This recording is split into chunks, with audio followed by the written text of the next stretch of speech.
जय हिंद प्यारे बच्चों। मैं हूं Nisha Sharma, government high school कुनुया से। प्यारे बच्चों, आज हम 10th क्लास की जो हमारी बुक है उसका फर्स्ट लेसन पढ़ने जा रहे हैं, जिसका नाम है फुटप्रिंट्स विदाउट फीट। बच्चों, ये एक बहुत ही इंटरेस्टिंग स्टोरी है।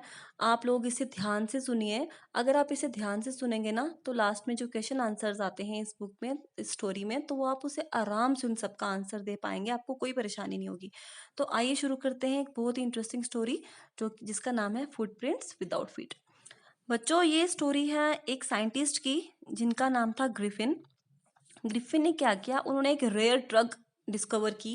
उन्होंने कुछ इस तरह की नायाब दवाइयाँ उन्होंने बना ली, डिस्कवर की थी उन्होंने, जिसको खाने के बाद इंसान जो था ना, वो ट्रांसपेरेंट हो जाता था। ट्रांसपेरेंट मतलब कि हम उनके आर पार देख सकते थे। जैसे अभी हम लोग एक इंसान अगर खड़ा है तो हम उसके आर पार नहीं देख सकते, लेकिन वो इस तरह से उन्होंने कुछ इन्वेंशन की थी कि जिसके कारण वो अपनी बॉडी को ट्रांसपेरेंट बना लेते थे और वो नजर नहीं आते थे, किसी को इनविजिबल हो जाते थे।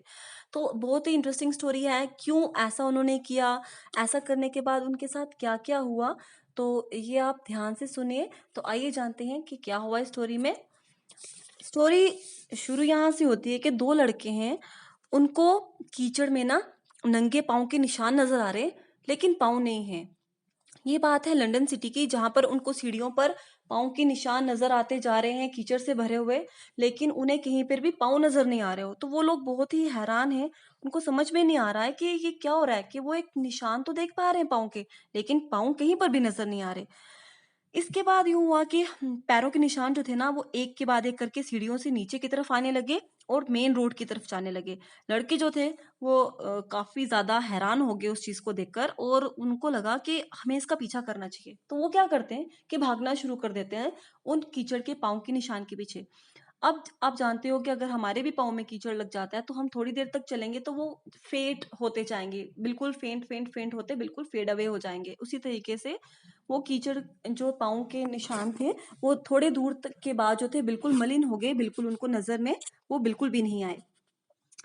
ये काफ़ी एक मिस्ट्री बन गई, लेकिन ये था सब क्या, मिस्ट्री जो थी उसके पीछे क्या था, उसके पीछे एक साइंटिस्ट थे जिनका नाम ग्रिफिन था, और उन्होंने ये खोज की थी कि किस तरह से इंसान की बॉडी को ट्रांसपेरेंट बनाया जा सकता है, और वो जिससे कि वो बिल्कुल भी नज़र नहीं आए। ठीक है।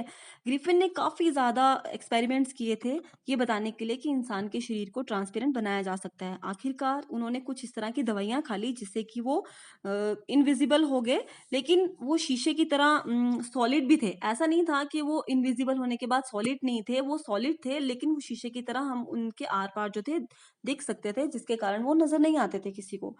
ग्रिफिन एक बहुत ही ब्रिलियंट साइंटिस्ट थे। अम, लेकिन उनका ये काम था कि उनका जो मकान मालिक था ना, वो उन्हें बिल्कुल पसंद नहीं करता था, और ना ही ग्रिफिन उनको पसंद करते थे। तो क्या हुआ, सबसे पहले इनविजिबल होने के बाद सबसे पहला काम ग्रिफिन ने क्या किया कि उनको लगा कि जो मकान मालिक उन्हें बिल्कुल पसंद नहीं है, उसके घर में आग लगा दी। अब आग लगाई तो वहां से बचकर निकले कैसे, इसके लिए उन्हें क्या करना पड़ा, इसके लिए उनको एक एक करके अपने कपड़े खोलने पड़े। अब बात यहाँ पर ये बात समझने वाली है कि जब ग्रिफिन कपड़े पहनते थे ना, तो नजर आते थे, लेकिन जैसे ही वो अपने कपड़े खोलते थे तो वो इनविजिबल हो जाते थे। और घर पर आग लगाने के बाद उन्हें भागना था, तो उन्होंने क्या किया, अपने कपड़े जो थे एक एक करके खोलना शुरू कर दिया। तो जैसे जैसे वो कपड़े खोलते जा रहे थे, वो क्या होते जा रहे थे, इनविजिबल होते जा रहे थे।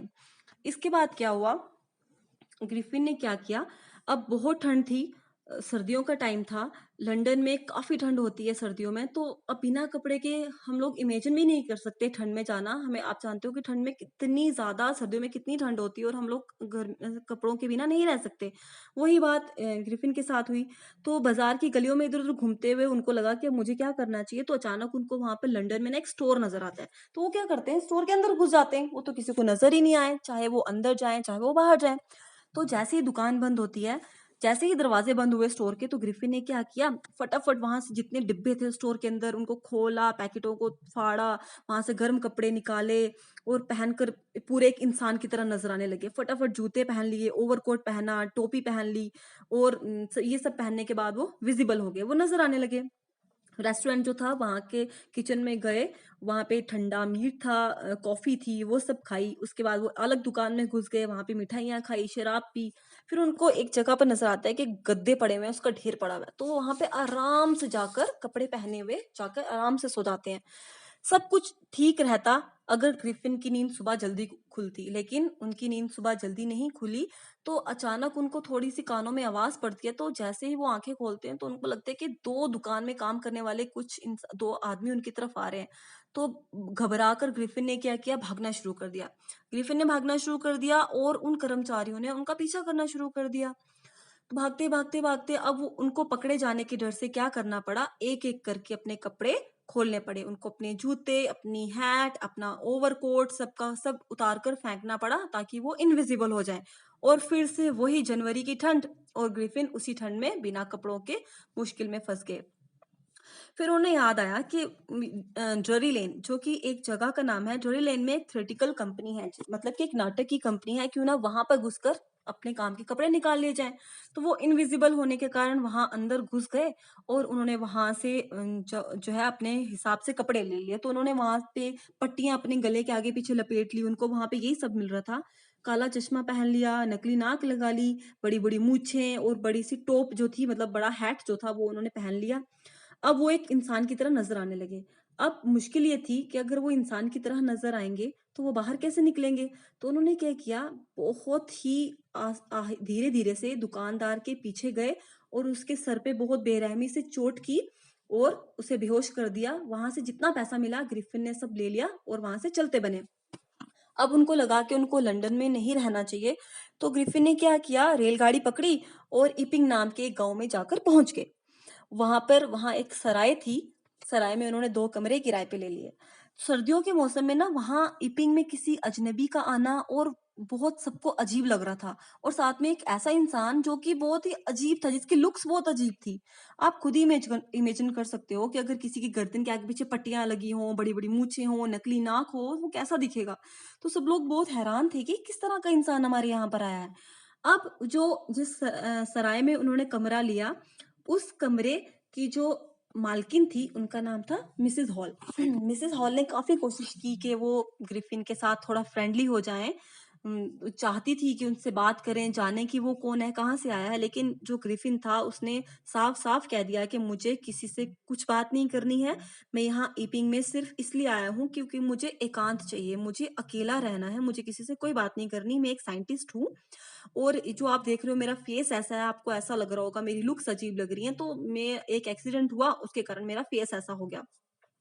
मिसेज़ हॉल को लगा कि ओके, मुझे क्या लेना है, इस आदमी ने मुझे इतना एडवांस पैसा दे दिया है, तो ठीक है, उसने भी वो सोचा कि कोई बात नहीं है, चल सकता है इस आदमी का ऐसा एटीट्यूड को उसने बर्दाश्त कर लिया।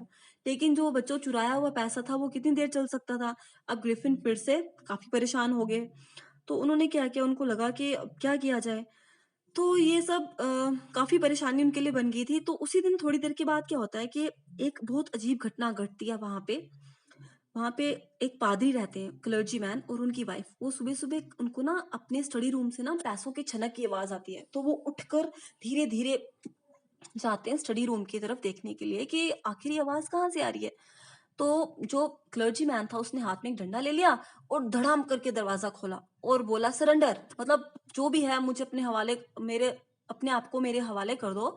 लेकिन वो दोनों पति-पत्नी हैरान हो गए देखकर कि वहाँ तो कोई भी नहीं है। दरवाज़ा खुला है, आवाज़ भी आ रही थी, लेकिन अंदर तो कोई भी नहीं है। तो जो उसकी वाइफ़ थी क्लर्जीमैन की, वो हर जगह देखने लगती है कि आखिर कहाँ पे हो सकता है कि कोई इंसान कहीं चोरी, जो चोर है वो कहीं छुप गया हो।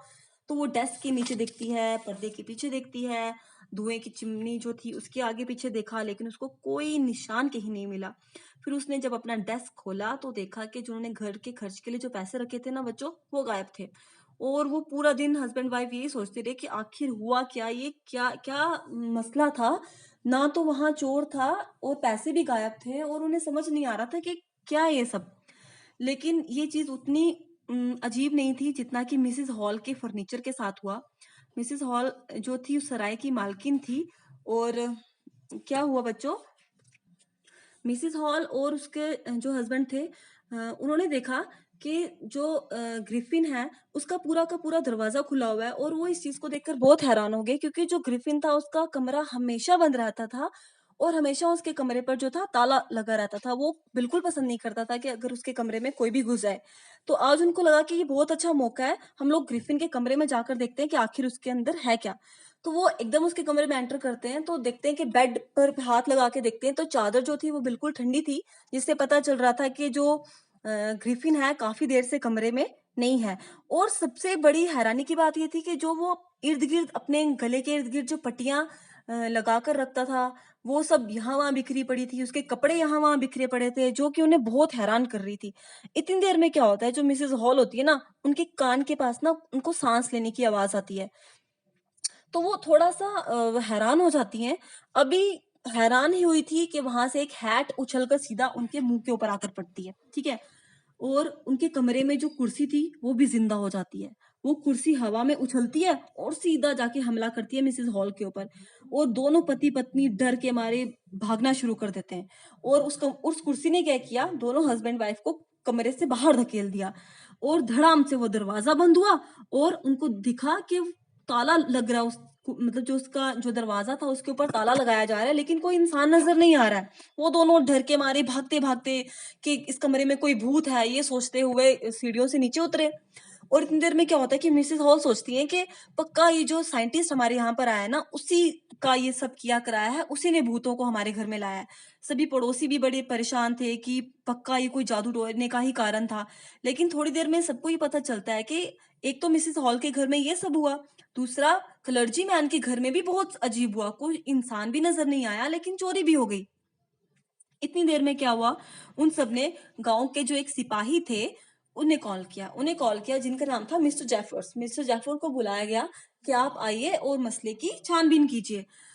लेकिन जब तक मिस्टर जेफर्स आते, जो मिसेस हॉल थी, वो काफ़ी गुस्से में थी और सीधा ग्रिफिन के कमरे में चली जाती हैं, उनको बोलती हैं कि मैं जानना चाहती हूँ कि तुम सीढ़ियों के ऊपर मेरी कुर्सियों के साथ क्या कर रहे थे? तो बस मिसेस हॉल के कहने की देर थी, ग्रिफिन को बहुत गुस्सा आ जाता है। मैंने आपको जैसे बताया कि जो ग्रिफिन था काफ़ी गुस्से वाला इंसान था। उसने क्या किया, उसने फटाफट से इतना मिसेस हॉल की बात सुनते ही ग्रिफिन आग बबूला हो गया और उसने क्या किया, देखना चाहती हो कि मैं क्या कर सकता हूँ? तो देखो, उसने क्या किया, धीरे-धीरे करके अपनी पट्टियाँ और अपनी मूछें, अपना चश्मा, अपनी नाक जो है उतार के फेंकना शुरू कर दिया। और ये सब करते हुए उसे 1 मिनट भी नहीं लगा और वो एक इनविजिबल आदमी बन गया, बिल्कुल भी नज़र नहीं आने वाला। इतनी देर में क्या हो गया कि वहाँ पर जो थे हमारे कांस्टेबल मिस्टर जाफर्स, वो वहाँ पर आ गए। मिस्टर जाफर्स जैसे ही एंटर हुए तो उन्होंने देखा कि उन्हें एक ऐसे इंसान को पकड़ना है जिसका सर ही नहीं है। लेकिन भाई ऑर्डर्स तो ऑर्डर हैं, उनको तो पकड़ना ही था, चाहे इंसान का सर हो या ना हो। तो मिस्टर जाफर क्या करते हैं, मिस्टर जाफर ने एक ऐसे इंसान को पकड़ने की कोशिश की जो कि एकदम से इनविजिबल होता जा रहा था। वो एक-एक करके अपने कपड़े उतार रहा था और वो इनविजिबल होता जा रहा था। और सब लोग इस चीज़ को देख के बहुत ही परेशान और हैरान हो रहे थे। सब लोग समझ नहीं आ रहा था कि आखिर क्या हो रहा है। और लास्ट में क्या होता है कि हवा में बस एक कमीज़ उड़ती है और जो मिस्टर जाफर्स थे उनको लगा कि वो एक ऐसे इंसान के साथ स्ट्रगल कर रहे हैं जो कि दिखाई नहीं दे रहा है। बड़े लोगों ने कोशिश की कि वो मिस्टर जाफर की हेल्प करें उस इंसान को पकड़ते हुए, लेकिन कोई किसी भी तरीके की हेल्प नहीं कर पा रहा था। और बस सबको यही लग रहा था कि उनके ऊपर कहीं से घूंसे पड़ रहे हैं, उनको बस मार पड़ रही थी। ग्रिफिन कभी कहीं से उन्हें मार रहे थे, कभी कहीं से मार रहे थे। और आखिर में स्ट्रगल करते-करते जो हमारे मिस्टर जाफर थे, जो हमारे कांस्टेबल थे, वो बेहोश हो गए। और लेकिन उन्होंने बहुत कोशिश की कि वो किसी तरीके से उसे पकड़ें, लेकिन वो ग्रिफिन को नहीं पकड़ पाए। और हर तरफ से बस लोग नर्वस थे, एक्साइटेड थे, यही आवाज़ें आ रही थी, "पकड़ो उसे, पकड़ो उसे, पकड़ो।" लेकिन ये सिर्फ़ कहना ही आसान था, उसे पकड़ो, उसे पकड़ना बहुत मुश्किल था, क्योंकि अगर हमें कोई नज़र ही नहीं आएगा, तो हम उसे पकड़ेंगे कैसे? और ग्रिफिन ने एक ही झटके में खुद को जो था, आज़ाद करवा लिया। और कोई नहीं जानता था कि वो कहाँ हाथ डाले, कहाँ से ग्रिफिन को पकड़े, और इस तरह से ग्रिफिन ने अपने आप को बिल्कुल आज़ाद करवा लिया। हाँ, तो बच्चों, यहाँ पर आज की हमारी ये स्टोरी फुटप्रिंट्स विदाउट फीट खत्म होती है। हमने देखा कि किस तरह से ग्रिफिन ने अपनी डिस्कवरी का मिसयूज़ किया, जो कि कभी किसी को नहीं करना चाहिए। आई होप कि आपने इस स्टोरी को एन्जॉय किया होगा और आपको ये अच्छे से समझ आई होगी।